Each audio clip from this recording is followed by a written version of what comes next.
Hello everybody and welcome back to my channel Lifestyle Critic. I hope you're having a brilliant day. So the third episode of What If is out and it has somewhat changed the formula of retelling classic tales with something different taking place, as this time they have made the MCU into a bit of a murder mystery with Earth's mightiest heroes being killed off one by one. And as a massive fan of murder mysteries, I have to say I thought that this was excellent. They have the full sandbox of Marvel characters and the events to play with, and I actually really liked how they tied together Iron Man 2, the Incredible Hulk, the Thor movie, and the first Avengers movie as well, and created a brand new storyline from all of this material, which I thought was super epic.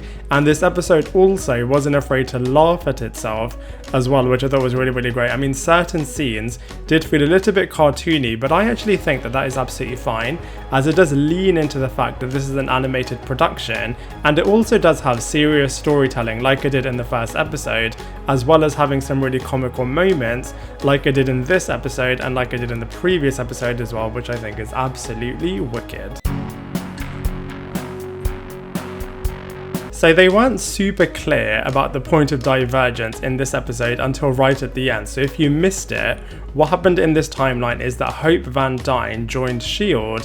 and got killed on a mission by the Winter Soldier, whereas in the main timeline, she doesn't join S.H.I.E.L.D. and instead Natasha Romanoff gets shot by Bucky Barnes instead. This then makes the Hank Pym character go on a bit of a murder rampage in wanting to take from Nick Fury what he felt was taken from him. So he kills all of the heroes that Nick Fury wanted to put together as part of the Avengers initiative, as part of his big week, which is why the episode is split into episodic weekdays as it was part of his big week. I absolutely loved it also when Natasha Romanoff would poke fun at Nick Fury whenever he was going to attempt to give his big speech during the episode, which obviously he does in a really epic way in the movies. I also loved it how they similarly were interrupting Loki as he was doing his grand speech about being the god of mischief who is from Asgard and Jotunheim, and how he takes advantage of all of the events that have unfolded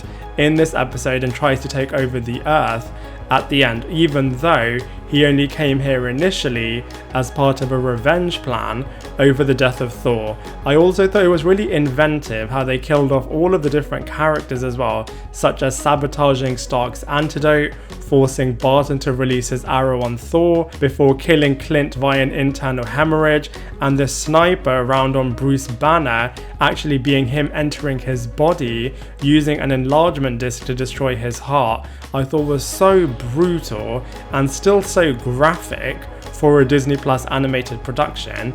On a lighter note, I did like it when Loki was taking up the image of Nick Fury in the battle with Hank Pym, and unlike with Bruce Banner where he got totally slaughtered by the Hulk, he was actually being able to battle with him pretty easily, even though Hank Pym was able to effortlessly and heartlessly murder all of those other different characters. So it really does go to show, it really does depend on who your opponent is, and of course if your opponent is actually aware of you being there in the first place.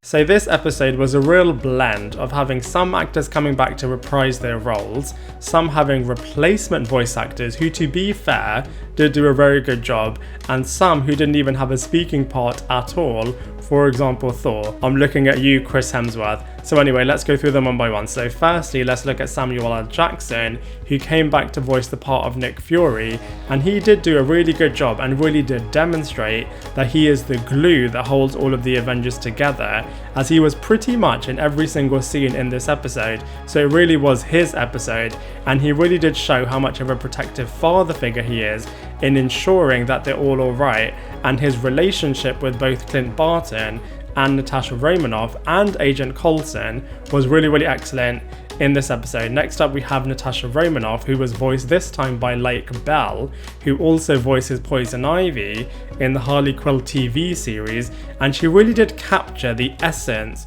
of the character that Scarlett Johansson has created so brilliantly, as Lake Bell was able to bring back the humour, the toughness and the deep relationships to life really well.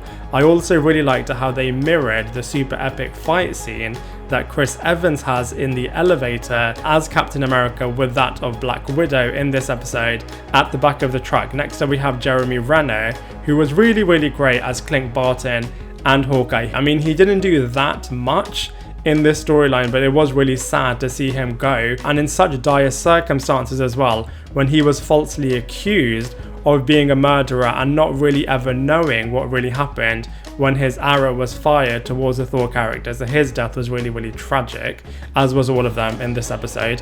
Next up we have Mark Ruffalo, who was really, really good as Bruce Banner and the Hulk. I love how technically this was the time where Edward Norton was playing this character as part of the timeline, so they really have wiped out Edward Norton completely and have firmly put Mark Ruffalo into that role, even though during this early part of the timeline it technically wasn't Mark Ruffalo playing him. Next up we have Tom Hiddleston, who is always so great as Loki. I mean, obviously we've recently seen him having his own Loki TV series, which has now ripped open the multiverse to allow this show to even be, as well as voicing the character in The Simpsons short The Good, the Bart and the Loki. So it was really great to see the original evil Prime Loki here, but still with his hilarious energy as well, and instead of all of the hassle that he has to go through in the first Avengers movie in terms of trying to take over the planet, this time he thinks, you know, while I'm here, I might as well give it a go, and ends up actually being pretty successful in enslaving mankind and becoming the ruler of Earth at the end of this episode. And it really does go to show that his speech that he was doing in the first Avengers movie about humans wanting to be ruled rather than having the artificial perception of having freedom is actually proving to be true. Next up we have Clark Gregg, who is also back as Agent Phil Coulson, and was really great to see how he has got a bit of a crush on the Steve Rogers character, which I thought was pretty hilarious. Next up we have Stephanie Paniesllo, who was playing Betty Ross, and the likeness was pretty decent to Liv Tyler, who was really, really great herself as Betty Ross. And I really do hope that we get to see this character again in live action.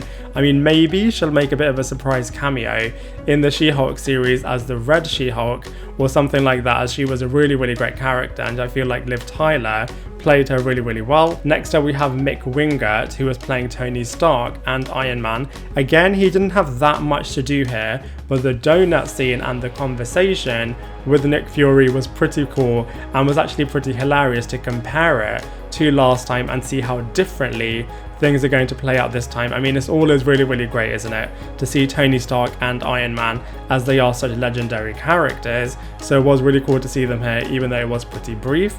Even though he doesn't make an appearance in this universe, we do have hints of Captain America at the end of this episode. It will be interesting to see if they ever revisit this particular timeline again, as we haven't ever had Captain America and Captain Marvel leading a new group of heroes, so seeing that would be really, really cool. And if you're wondering, this is a very different timeline to the one that we saw at the end of episode 1, so even though there is a Nick Fury and Clint Barton characters being in this timeline and in the timeline at the end of episode 1, they are actually pretty different. Now, the main shocking moment in this week has all to do with Michael Douglas as Hank Pym and Yellow Jacket. If you've watched my reviews of the Ant-Man movies, which by the way are linked to in the description box below, then you will know that I am a massive fan of this character, especially as he was a founding member of the Avengers and has had such big storylines in the comic books over the past few decades. So I wasn't originally a fan of how they treated this character. I mean, despite the fact of how brilliant Paul Rudd is in the role of Scott Lang, I was always just hoping that they would have done more with Hank Pym, so I'm really glad to see that they were doing a lot more here. So it was really great to see him, you know, getting a lot more prominence, even though it was a bit of a twisted psychotic side of this character who has become a bit of a vengeful mass murdering lunatic. You know, in Avengers Earth's Mightiest Heroes, the animated series, he did get a lot more of a truer focus on that character. I also really liked how they gave a lot of love and focus to the Hope Van Dyne character. As we've seen her in the movies, she has got a really deep bond and connection with her father, so it was really understandable to see that Hank Pym is going to go full psychotic mode over her tragic passing. So all in all, from a character's point of view, I really do feel like this episode is actually pretty wicked. So I'm sure you can tell I really enjoyed this episode. I mean, it wasn't that big end of the world apocalyptic type event, even though it did have some incredibly dire and dramatic consequences. In this episode for sure, I do feel like it's slightly different to the standard formula. I also really liked how they did something really different, innovative and really original, and actually I'm really liking the animation style now. In this episode, I wasn't so sure at the start of the first episode, but actually it's really grown on me, and I think the What If series is actually looking really cool, and I really liked how they had the Watcher telling this story, especially through the use of still imagery of the past Avengers timeline, which I thought looked absolutely incredible. It also really did bring everything to life, and I really like the fact that we're able to travel back into the past for these adventures. So I just feel like the What If series is really cool, and I'm also really excited to see what's going to happen next, for example with the evil Doctor Strange, the zombies, and with Ultron himself, who I also think is super underrated. So I'm hoping when the Ultron What If episode comes out, Ultron will finally get a lot more focus and a lot more love as he deserves. But until then, I'd love to hear from you. What did you think of the third episode of What If? Please let me know in the comment section below, and I look forward to seeing you in my next video. Bye everyone.